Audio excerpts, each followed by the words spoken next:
Former President Donald Trump hit the campaign trail in the battleground state of North Carolina Wednesday, where he gave remarks specifically about his economic agenda. Take a listen.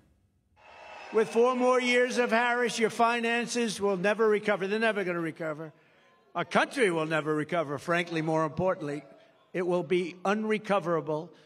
Vote Trump and your incomes will soar, your savings will grow, young people will be able to afford a home, and we will bring back the American dream bigger, better, and stronger than ever before.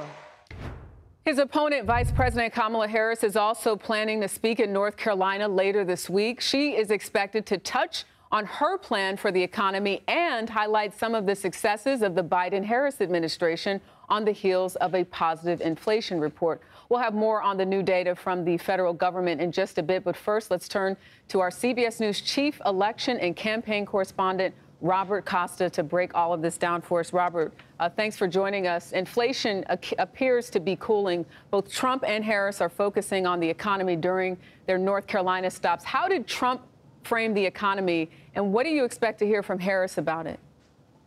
Great to be with you. Former President Trump today on the campaign trail in North Carolina framed the economy under President Biden and Vice President Harris as a disaster. But you saw sharp remarks today from President Biden at the White House saying that inflation is cooling and that the American people, and he also said the press, he believes, should be paying more attention to that issue. This is about a political standoff over the economy that is very much defining this 2024 presidential campaign. And sometimes the data drives the debate, but also the inflationary pain drives the debate in the sense of how people feel about prices at the grocery store, at the gas pump, even if that does not always correlate to the exact economic data that's out there. People are feeling that pain, and both parties are paying real close attention. They're sensitive to how voters feel about this issue, about high prices, and they're trying to address it in their own way. CBS News classified North Carolina as a swing state for the presidential election, but it hasn't voted for a Democratic president since Barack Obama's first term back in 2008. Does the Harris campaign really see, based on the conversations that you've had, do they really see this as up for grabs? And what is the strategy here? They look at North Carolina inside the Democratic Party, and they don't see in any way a guaranteed win, but they see opportunity. Look at the governor of North Carolina, Governor Cooper, a Democrat, someone who is seen as a sensible centrist by some traditional Republicans in the state. He's been able to build his own coalition in North Carolina by drawing not just from Democratic voters, but from independents and some Republicans.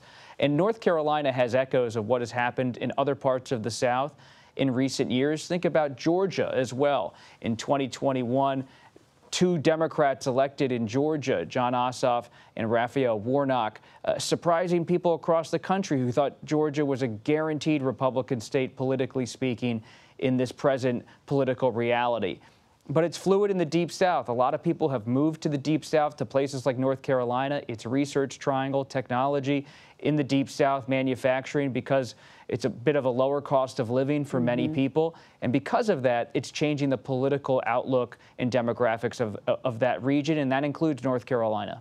You know, President Biden and Vice President Kamala Harris are making their first joint appearance since Biden ended his candidacy and endorsed Harris. It's not a campaign event, but when you spoke with the president last week, he told you that he does plan to campaign for Harris. Why do you think it's taken so long to see the two of them actually together? And what should we expect to see from Biden on the campaign trail?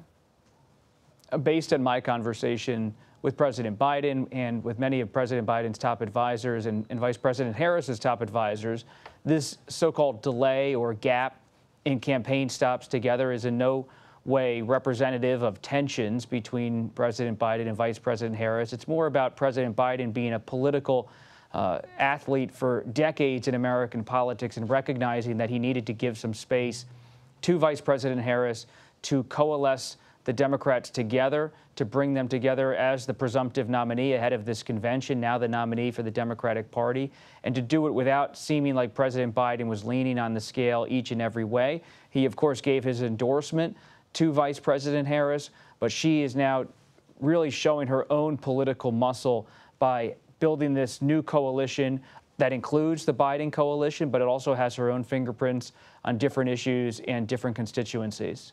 Yeah, and it is an exciting time. I know it is for you, Robert. You've been all on top of both sides of these campaigns. Thank you so much for your time.